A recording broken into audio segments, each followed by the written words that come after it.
¿Cómo sigue?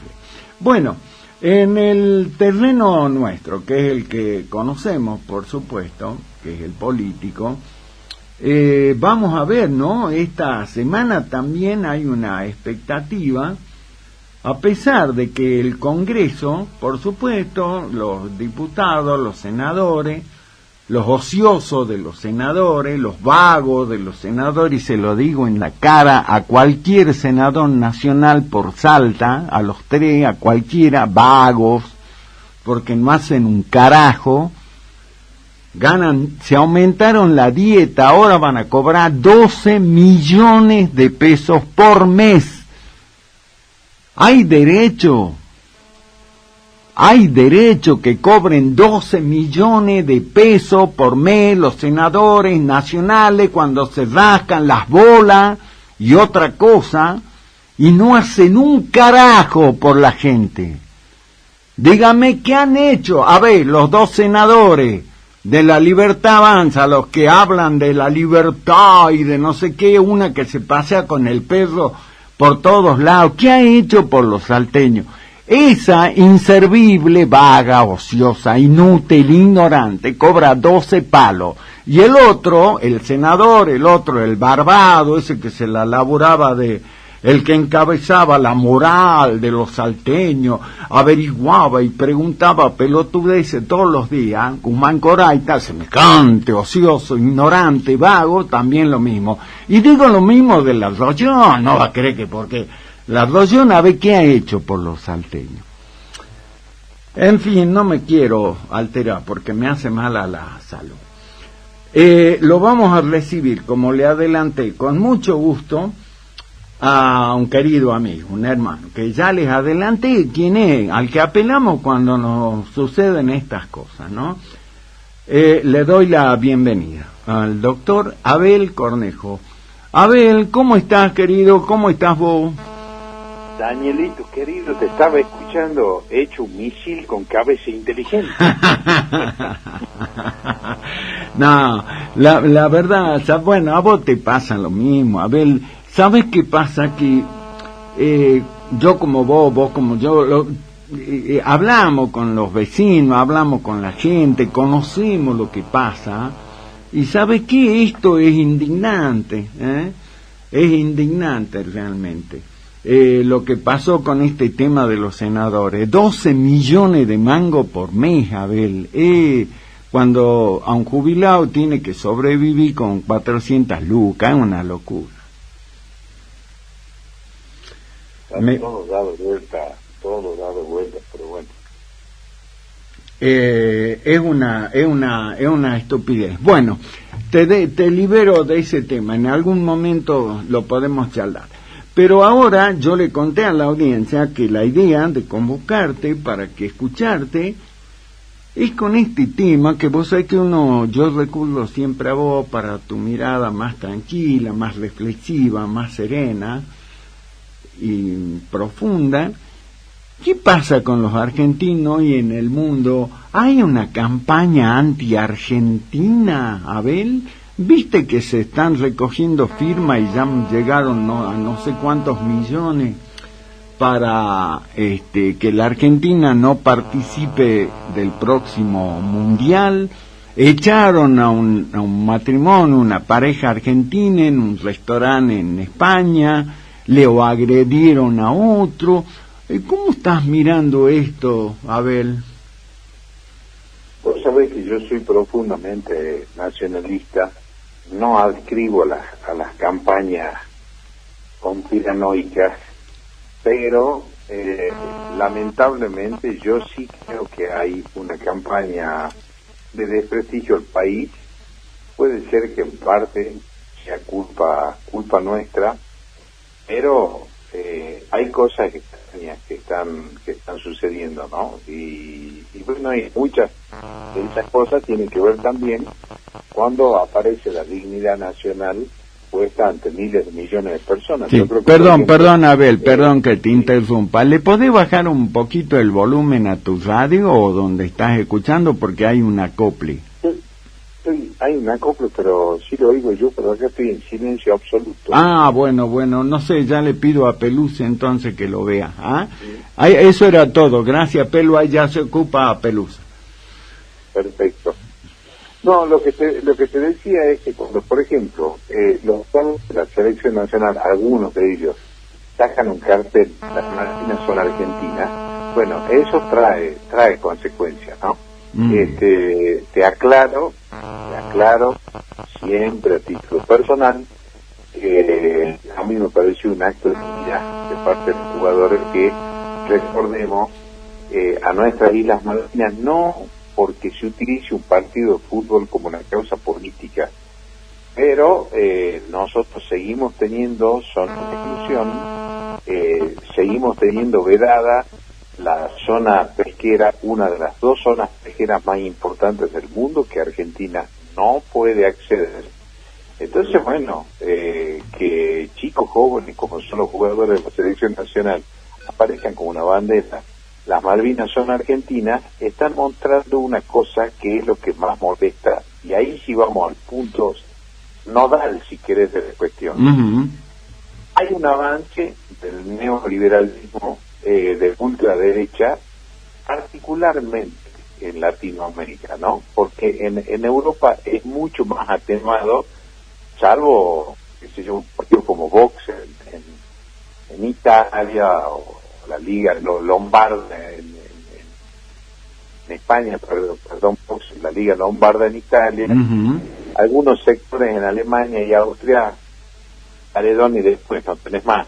Uh-huh. Acá sí, en Sudamérica sí tenemos eso, y hay una presidenta muy inteligente, que es la presidenta de México, ingeniera nuclear, dicho sea de paso, con máster y con doctorado, que tiene una capacidad dialéctica imponente en ese sentido y que también molestan las declaraciones que hace. Se puede coincidir o no, pero se ha topado con una presidenta mujer muy formada y muy inteligente y con una gran capacidad dialéctica que muchas veces pone al desnudo determinadas cosas que están pasando, que es la demolición del concepto de Estado como tal, la demolición de los estados nacionales, la demolición de los reclamos nacionales también, como podría ser la causa Malvinas. Entonces ya se empieza a visorar una cosa que antes no se estaba viendo, que es cuál va a ser la oposición a todo este movimiento neoliberal de derecha en Sudamérica. Yo creo que van a ser nacionalismos moderados que van a empezar a levantar banderas que sí movilizan y sí unen a los pueblos. Mal que les pese a muchos politólogos, pero en la Argentina no sé por qué existe ese desprecio también cuando hablamos de que el fútbol tal cosa, el fútbol, ya vemos que el fútbol en la Argentina paraliza el país. Claro. Pero el fútbol, sociológicamente hablando, es una causa de unidad nacional en la Argentina. Ahí no hay para, Pavelito, para. Sí. Creo que acabas de, para mí, creo que acabas de dar en el clavo con esto, porque creo hasta ahora que es la explicación más lógica, más racional que se puede haber dado con respecto a esto. Lo que vos acabas de decir sobre el fútbol, y que te pido que lo repitas. El fútbol es una de las dos causas de unidad nacional en la Argentina. Me parece eso es irrefutable. A ver, ¿quién cuando ganamos el Mundial 2022, en primer lugar los argentinos no decimos ganó la selección, decimos ganamos, nosotros nos sentimos ganadores del Mundial, ¿no? Esas son las cosas maravillosas que logra el fútbol. 6 millones de personas en la calle de Buenos Aires y en el Gran Buenos Aires. Eso fue la recepción a la selección del 2022. Entonces ahí tenés una causa de unión nacional. ¿Cuál es la otra causa de unión nacional argentina? Entonces, poco por ahí, si los jugadores tuvieron el valor, la dignidad y el coraje de sacar de los Estados Unidos que dicen las Malvinas son argentinas, no solamente demuestran que tienen el coraje y el nombre, sino que además están representando el pensamiento más profundo del pueblo argentino. Hace una encuesta que piensan, Malvinas, ojo, que no se la llevó puesta en las redes sociales, ¿no? Malvinas es una causa que permanece todavía fuerte dentro de los jóvenes. Recordemos que hay cantidades de hermanos argentinos que están enterrados en Puerto Argentino y que los familiares pudieron irlos a ver una sola vez.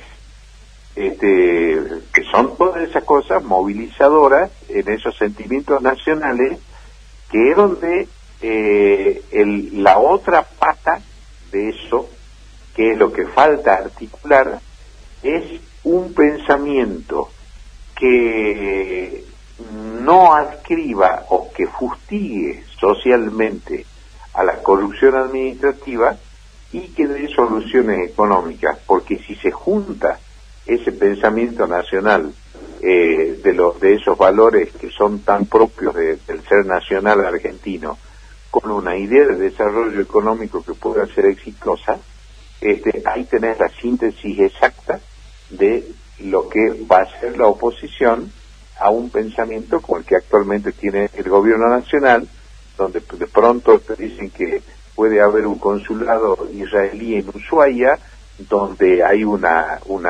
relación de sometimiento absoluto al gobierno de los Estados Unidos, cualquiera sea lo que decida, sean los signos norteamericanos, y mientras tanto, ¿dónde están los intereses nacionales argentinos? ¿Y dónde está la reactivación de la economía argentina, que también hace a la dignidad argentina? La primera noción de dignidad es la lucha en contra de la pobreza. O sea, sí, claro. Si hay hambre, no hay dignidad. No, obvio. No hay dignidad en la persona humana, hay una degradación en la condición humana. Entonces, bueno, y todo eso se va entroncando también, que pensaban que muerto el Papa Francisco, como dicen popularmente, muerto el perro se acabó la rabia. Yo veo que el Papa León tiene un estilo diferente, pero no tiene un pensamiento diferente al de Francisco, porque hace rato ya que Francisco trazó una línea divisoria dentro de lo que es la Iglesia Católica, y claramente él marcó no una opción por los pobres, una opción por la dignidad humana. El Papa León está haciendo exactamente lo mismo, y figura ya en la agenda de que el Papa puede venir a Argentina. El Papa estuvo en Perú muchísimos años, conoció los más pobres de los pobres del Perú, y el Papa es un defensor de las identidades nacionales también. Por eso yo digo que son los nacionalismos moderados, es estar lejos de esos extremos, que sí defender un Estado soberano, un Estado presente, un Estado eficiente, un Estado que construye infraestructura, un Estado que no se olvida de las provincias argentinas, porque las provincias son preexistentes al Estado. Quizás no saben muy bien. Ay, perdón. Sí. Acá se me chispoteó un video, así que te pido disculpa, voy a la audiencia. Sí, no hay ningún problema. Ahí bueno, estamos. Y en síntesis de lo que te vengo diciendo, yo creo que estas cuestiones pasan por ahí, frente a los avances de las grandes corporaciones. La postergación de la ley de tierra es también un llamado de atención, ¿no? No, claro, bueno, creo que está íntimamente ligado con el tema, no lo podés separar. Pero es que, por ejemplo, el origen del conflicto del Medio Oriente, por supuesto que hay un conflicto multirreligioso y una serie de temas, pero el conflicto central del Medio Oriente, ¿cuál fue? Cuando se hicieron los repartos de tierra después de la Segunda Guerra Mundial en 1948 en Medio Oriente, lo cierto es que los palestinos se quedaron sin patria, sin territorio. El territorio es uno de los elementos del Estado. Cuando nos enseñan en ciencias políticas cuáles son los elementos del Estado, el primero es el territorio, población, otro elemento del Estado. ¿Qué pasó ahí? Una masiva compra de tierras en desmedro de los intereses palestinos, y después se anexan o se anejan, como se decía antes, cuando se unía una cosa a otra, al Estado de Israel, que no es lo que Ben Gurión, que fue el líder israelí de aquel momento, esperaba tampoco, sino que se le dio mucho más, y de ahí viene el conflicto palestino. Entonces, la Argentina, que tiene 279 millones de hectáreas, la Argentina continental estamos hablando, ahí no contamos isla del Atlántico Sur, ni el sector soberano de la Argentina en la Antártida, tiene 279 millones de hectáreas. Si vos por ley del Congreso de la Nación autorizás que se puede vender hasta el 15%, estamos hablando que podés vender 41 millones de hectáreas. Claro, claro. Bueno, España, el Reino de España, tiene 51 millones de hectáreas, todo el Reino de España. Quiere decir que vos estás vendiendo prácticamente el 90% de lo que actualmente es territorio soberano español. Estás vendiendo ¡Qué increíble! Un pedazo de territorio como si fuese el 90% del Reino de España. Qué dato terrible el que acabas de dar, Abel. ¿Sabes por qué? Porque lo mostrás, como digo, como periodista gráfico que soy de origen. Qué gráfica que acabas de dar.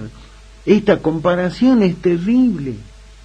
Vos sabés que mi padre, que era una persona sumamente tímida, pero extremadamente inteligente, con la subjetividad de la que puede hablar un hijo de un padre, ¿no? Yo tengo una profunda admiración por mi viejito querido, bueno, ya hace 11 años que no lo tengo.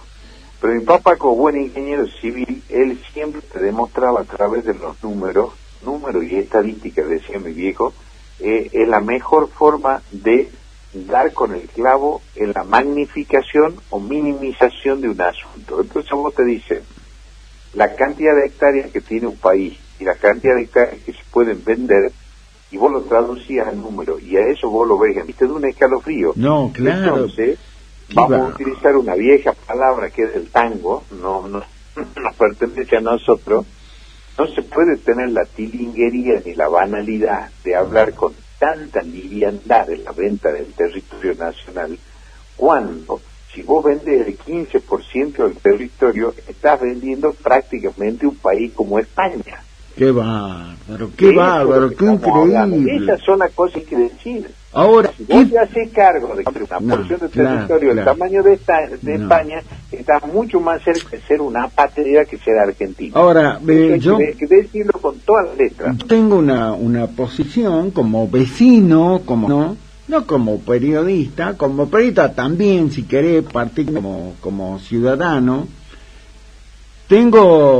A mí me da escalofrío de pensar quiénes hoy están sentados en las bancas del Senado, que es lo que decía hace rato, los tres, no la saco de ahí a la ingeniera Rollón, que para mí tampoco nunca hizo nada por los salteños. Pero es que importante sería que esos nacionales de los senados a alguien como vos, con la tremenda honestidad intelectual que vos tenés, que le diga eso, señores, si ustedes van a estar haciendo esto, lo que me acabaste de contar. ¿Vos crees que los senadores tienen conciencia de esto que vos acá? Porque todos van a votar a Milei y a Abel. Una representación de película Federico Fellini, La nave va, ¿verdad? Sí, y la nave va, decía Fellini. Qué bueno. Bueno, Fellini, porque resulta que todo lo que ha hecho Fellini en el cine se lo toma como si fuese muchas veces como una cuestión grotesca, y en realidad Fellini lo que hacía eran metáforas de la realidad. Claro, eso es lo que hacía Federico Fellini, ¿no? Entonces nosotros, en vez de estar discutiendo cómo vamos a vender el territorio nacional, por ejemplo, deberíamos discutir con participación federal, que no se nos terminen de hacer pedazo las rutas en el estado que está, que la Argentina tenga más vuelos, de poder definir por ley cuáles van a ser los hubs aéreos, si hubiese definido por ley Salta, si no es por gestión, el hub aéreo, una política de Estado y políticas de desarrollo. Imagínate que Salta como política pasa a ser uno de los 4 aeropuertos internacionales más importantes del país. Bueno, el desarrollo que te trae, que vos no nos vayamos lejos. A ver, que tengamos un vuelo semanal a Iquique está a 1 hora, un vuelo semanal a Santa Cruz de la Sierra está en 45 minutos, un vuelo semanal a Asunción del Paraguay. Ya tenemos un vuelo a Lima, y si quieres le podés agregar uno a Arequipa, al sur del Perú, integrar el centro americano, el viejo sueño del centro ¿no? Con todas las oportunidades de negocio que eso significa también. Pero ¿qué tenés que tener para eso? Un proyecto nacional, no un proyecto de entrega por nacional. Supuesto. Bueno, me parece bien decir que se sientan en las bancas legislativas sobre nacionales, que no tienen idea, pregunta a cualquiera de los diputados, de los senadores nacionales, ni idea de la facilidad de Internet, de interiorizarse y decir, che, ¿qué fue el GEICO? Claro, bueno, el GEICO, en realidad, fíjate que ya no. El GEICO opción magnífica, desde el punto de vista geopolítico y de la vista tan magnífica, y yo reivindico en eso, la idea del norte grande de Roberto Romero. Bueno. Dos cosas. El norte grande, internamente para la Argentina. El GEICO, el centro oeste sudamericano. En este momento, si vos aplicas esos dos conceptos, bueno, salta una potencia que realmente ese generador de desarrollo que Salta merece tener. Cuando vos te verás, por ejemplo, hay sectores, hay brotes en 4 sectores económicos, cuatro sectores verdes: energía, y un sector del campo, no todo el campo, que hay otro sector del campo que está ahogado, ¿no? Particularmente los pequeños y medianos productores, y la especulación financiera, cualquier parecido con nuestra realidad reciente, ahí lo tenemos. Fíjate, con esto, que acabo de nombrar, no llegan al 9%. Es decir, que los desarrollos nacionales donde entra la industria nacional, con los áreas de empleo, son los sectores que vienen, ya que estábamos hablando de tango hace rato, pues abajo en la rodada, ¿no? Exactamente.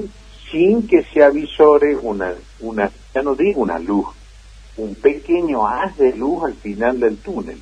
Entonces te hablan, sí, bueno, empezamos con esto de la microeconomía. La gente que no tiene para comer, Daniel, que es mucha, no le importa si te va bien en la macro, pero te dice, bueno, no me alcanza para comer.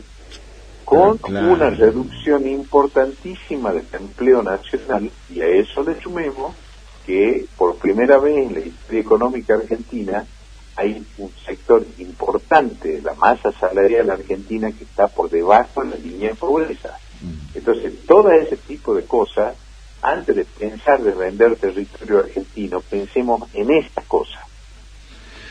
Qué increíble, qué lindo. Por eso es tan importante, no solo para mí, para la audiencia de 7 PM, escucharte en cada uno de los temas cuando te convocamos, Abel, porque no te quedás en tu lectura en lo coyuntural, en lo que es en lo que aparece arriba, sino que te metes en el fondo. Ahora, déjame que te comente un tema que ayer lo compartí con la audiencia y que tiene que ver con esto, ¿no? Que es con el tema electoral. Pero quiero seguir avanzando con esto. ¿Qué va a pasar con esto? Con este tema de las teorías conspirativas que nos diste una clase en ese sentido. Ahora, el gobierno de Milei y la clase política argentina, ¿crees que abonan con sus actitudes, con sus ejemplos, para que esto se manifieste de esta manera? ¿Qué tendría que hacer, por ejemplo, para vos el gobierno de Milei?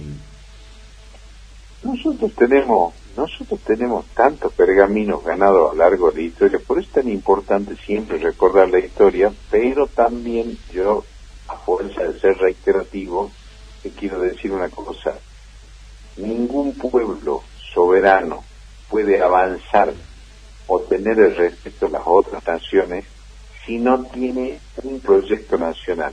Dentro de ese proyecto nacional entra la educación pública y la difusión de cómo se educa, ¿no? Son dos cosas importantísimas. ¿Por qué te digo esto? Es una barbaridad que escuché. decir que una de las imputaciones a Argentina es que en los equipos argentinos no hay negros, ¿no? Ah, bueno, Entonces, sí, es bueno, increíble. entonces yo le podría decir, ¿y cuántos de los jugadores argentinos, que hay varios, de esos de las naciones originarias sudamericanas? Eso es una antropología absoluta, ¿no? Le estás pidiendo pera al olmo, Abel. Un tema por ahí. Basta ver lo que es en todos los barrios populares argentinos, que es el único divertimento que tienen, por suerte, ahora no solamente los chicos, sino las chicas también, el fútbol. Claro, no hay. Claro. Pero la Argentina, cortar también en nuestras raíces históricas, deberíamos decirle al resto de las naciones de la tierra que nosotros fuimos uno de los primeros países del mundo en abolir la esclavitud, cosa que Estados Unidos lo llevó a una guerra civil, por ejemplo, ¿no? Y que otros países terminaron de abolirla casi a fines del XIX, principios del siglo XX. La Argentina recursó en el voto de la mujer. No entiendo por qué hay estadísticas, vino al gobierno, que eso fue creado en el gobierno de Menem, fue creado gobierno kirchnerista, porque, por ejemplo, se cerró el INADI, el Instituto Argentino en contra de la discriminación, que había hecho una enorme tarea había hecho el INADI. Es decir, que la Argentina sí ha tenido políticas antidiscriminatorias, sí hemos tenido luchas por las libertades individuales, por el derecho de la mujer, que en muchos casos se puede haber exagerado, se puede haber exacerbado pasiones, se puede haber abusado, si se quiere, de determinado ideologismo, pero acá han metido que la agenda woke, claro. Sí, la agenda woke nos vamos a llevar puesto el ambiente humano, por ejemplo, la tierra va a ser un holocausto. Entonces, si está bien para que haya inversiones, contaminemos todos los ríos, no importan los basurales, cuando hay gente que vive comiendo basura, hoy hay cosas para la y hay una variante muy interesante que he leído hoy también, cómo va mutando también el gobierno en su discurso, ¿no? Al principio decía que nosotros buscábamos ser como Suecia. Suecia es un país que hace muchos años definió como política de Estado que haya menos rico y menos pobre. ¿Qué significa eso? Que haya una búsqueda de la igualdad, una búsqueda del igualitarismo. Entonces ahora dice que vamos hacia la peruanización de la economía. A la preguntarle a los peruanos, ¿están contentos? ¿De verdad? Perú tiene mucho menos inflación que la Argentina, pero Perú, que tenía poca clase media, se la comió a la clase media. No, se la comió. Los pueblos jóvenes, que son los barrios populares peruanos, han aumentado exponencial. Entonces, el peruano, el ciudadano común del Perú, la pasa mal. Fíjate cuáles son los salarios peruanos. Claro. Fíjate cómo viven, claro, los peruanos. Entonces, ¿qué es lo que vos tenés?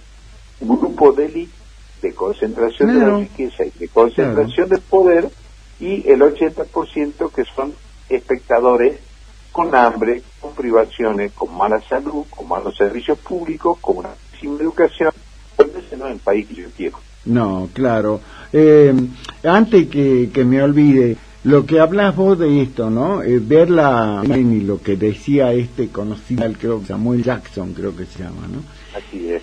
¿Sabés qué me acordaba, Abel? Digo, chico, también estos yanquis son unos ignorantes, son famosos y todo lo demás, pero no han leído ni el boleto del colectivo. ¿Por qué no revisan esto que hablan desde Estados Unidos, el tema de que nosotros somos así o así? ¿No habrán visto, no habrán leído el libro, que fue una serie espectacular con éxito en Tinte? Y para nosotros que somos más vistos en la televisión, el tío Tom. La cabaña, el tío Tom.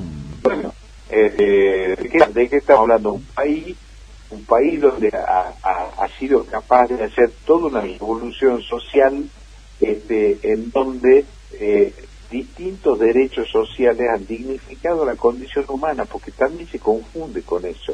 O sea, la mala administración del recurso del Estado no tiene que llevar a confundir la derogación y la postergación de los derechos sociales, porque son importantísimos los derechos sociales. Los derechos sociales dignidad, traen movilidad social, No, claro. Traen algo que me llamó la atención que no se diga con la vehemencia que hay que sostener cuando se defiende la educación pública. Hoy por hoy, el único instrumento que vos tenés para igualar o intentar igualar la condición humana es la educación. La educación. Y el conocimiento. No hay otra. Obvio. No hay otra.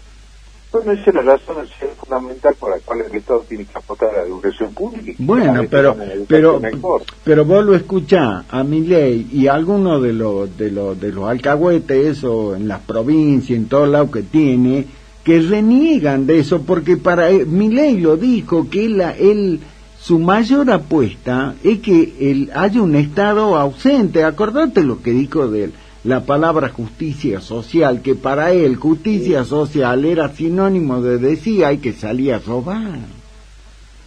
Así es. El Estado ausente total y absolutamente de todo, no, mientras menos está, no, pero hay que poner un poco de no, bueno. Qué bárbaro. Para terminar con esto, porque después me quiero un ratito a un tema más que importante. ¿Cómo crees que si van a bajar, como digo, bajar temblor, bajar decibeles, esto es como la espuma en la cerveza cuando la serví, o cree que esto se va a intensificar, Abel? Yo insisto en algo que ya lo he dicho reiteradamente en tu programa, ¿no? A mí me parece que sigue más vigente que la hora de los gobernadores. ¿En qué sentido lo digo esto? En que ante las alternativas que presenta el país hoy, solamente los gobernadores son capaces de ofrecer una alternativa distinta para la Argentina.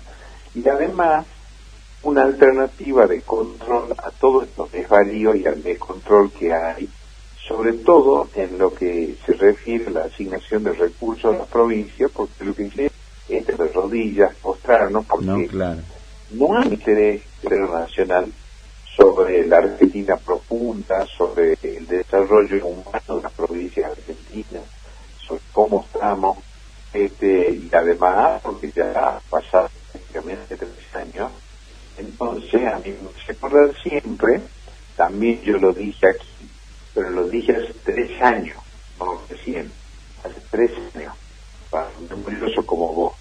Cuando empezaba este programa económico, yo dije, me hace acordar tanto a Grecia, y en Grecia el ajuste duró 7 años. Sí.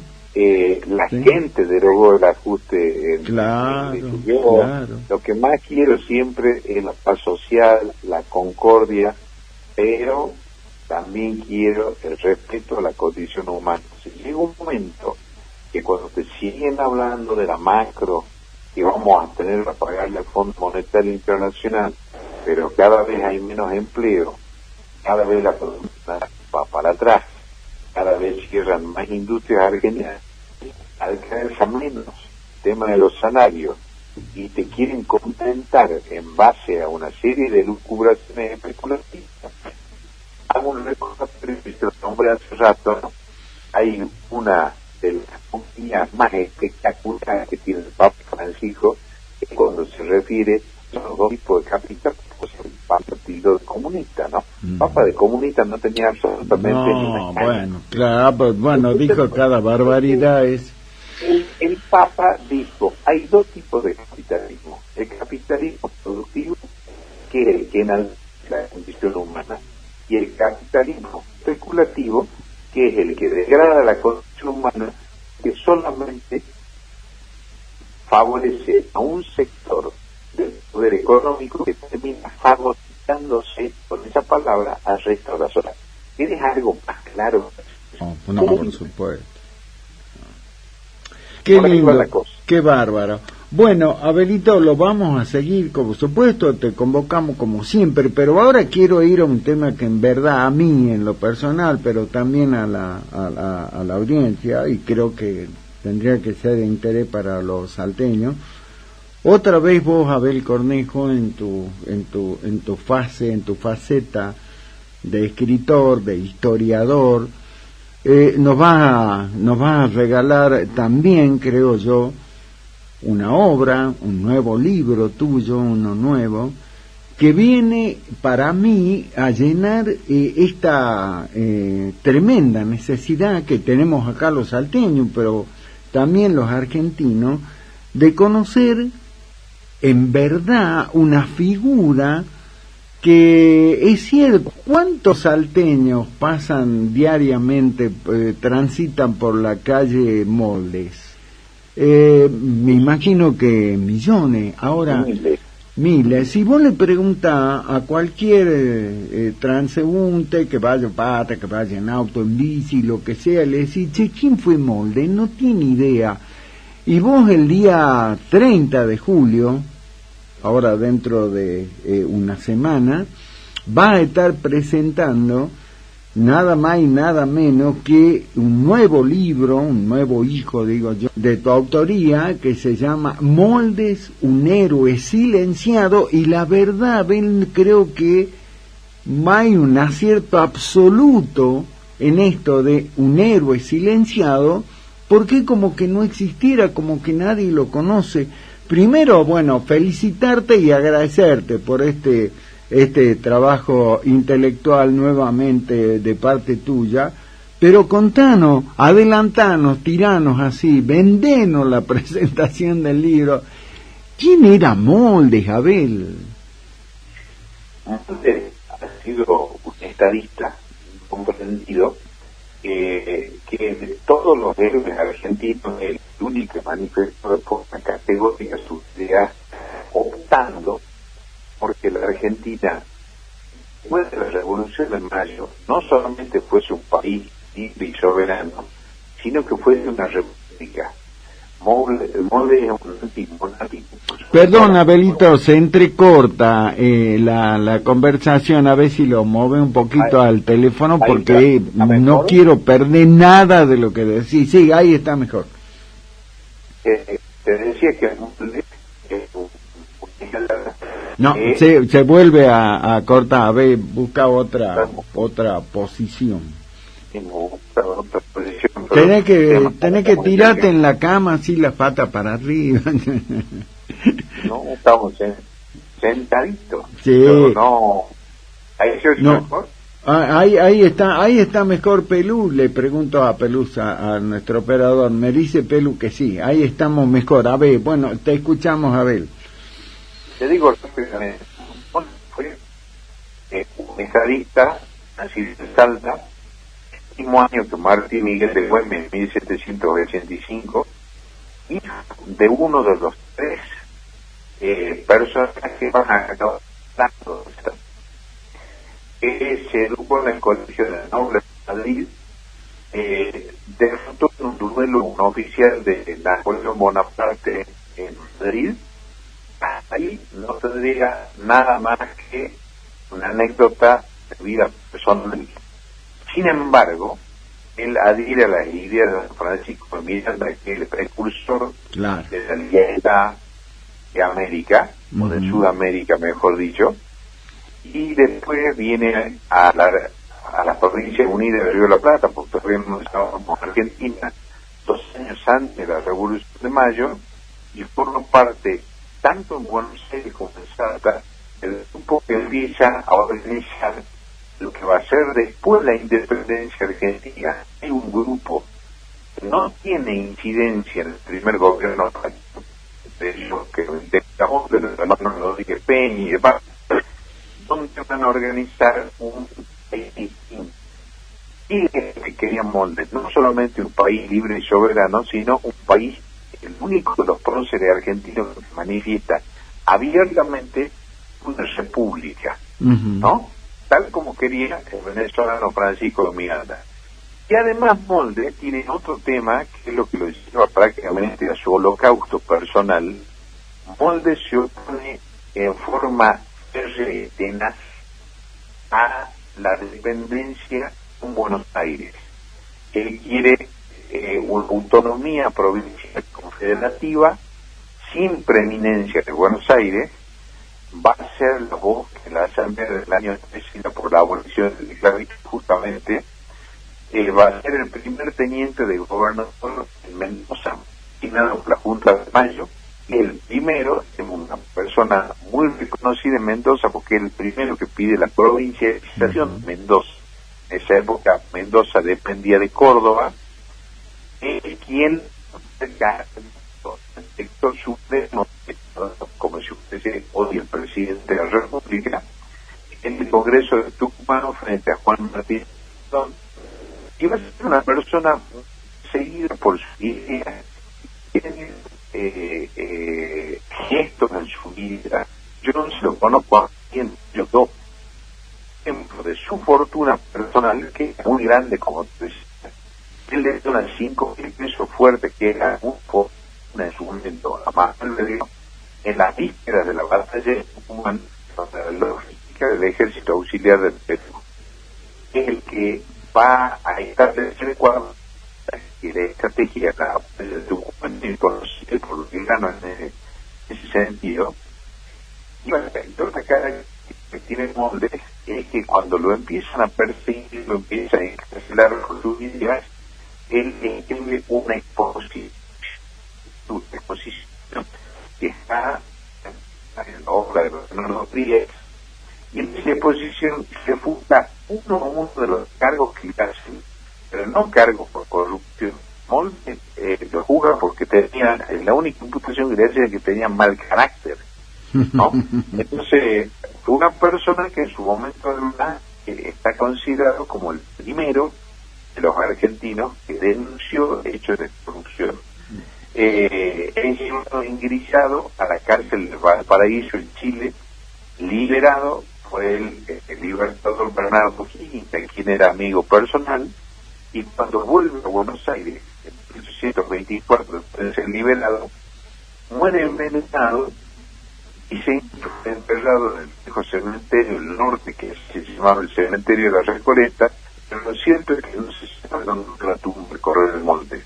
Entonces, por eso patriota financiado Moldes, y un salteño y un argentino que merece tener un lugar totalmente diferente en la historia. No, por supuesto. Por eso digo, qué importante que es todo tu aporte, no solo ahora, particularmente en el ámbito de lo que es la historia, ¿no?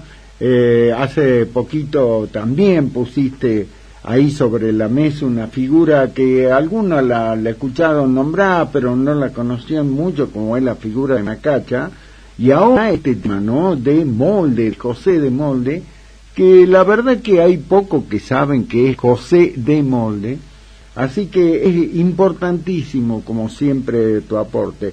Le contamos a la audiencia que la presentación de este nuevo libro del doctor Abel Cornejo será el 30 de julio en la Usina Cultural, que es este espacio que se llama justamente la Usina Cultural. Acá tengo un mensaje y me dice, preguntale a Abel por qué no lo presentó al libro en la Casa de Moldes. Porque no se puede. Ese es otro los temas que hay que discutir en Salta en algún momento, ¿no? ¿Cómo que no se puede? Hay cantidad de lugares que no están vedados a los salteños, ¿no? Ahora la Sala del Cabril está en reparaciones, del Museo de Uriburu tampoco se puede, porque a fin de año se va a venir a presentar a Salta la correspondencia de San Martín Arenales, que es una joya historiográfica.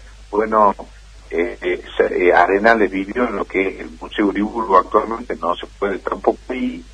Entonces, ante esto hay que la Usina Cultural, que es un centro magnífico para este tipo de cosas. No, es muy lindo. Los lugares históricos a los salteños no están muy vedados, ¿no?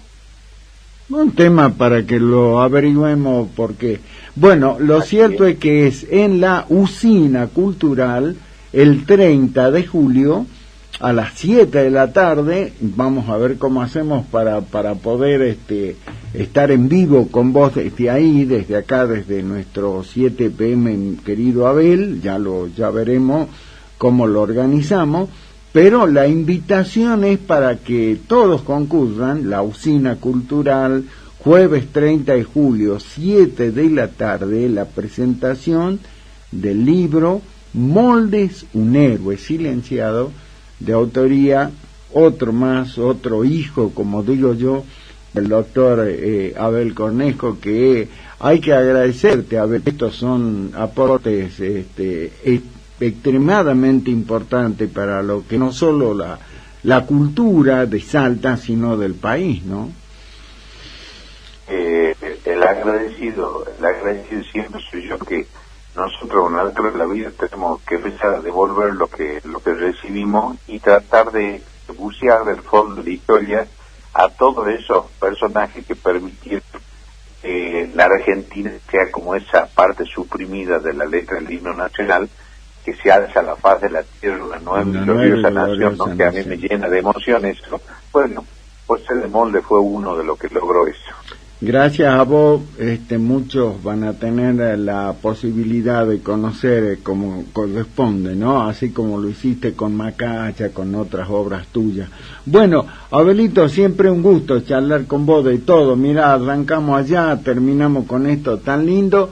Bueno, veremos cómo nos organizamos para poder acompañarte, obviamente, con mucho orgullo, porque bueno, sabes. Ojalá pueda. Sabes, ya no vamos a organizar, porque la verdad que hay que estar ahí. Así que bueno, gracias mi querido Abelito, gracias como siempre. Un fuerte abrazo, muchísimo.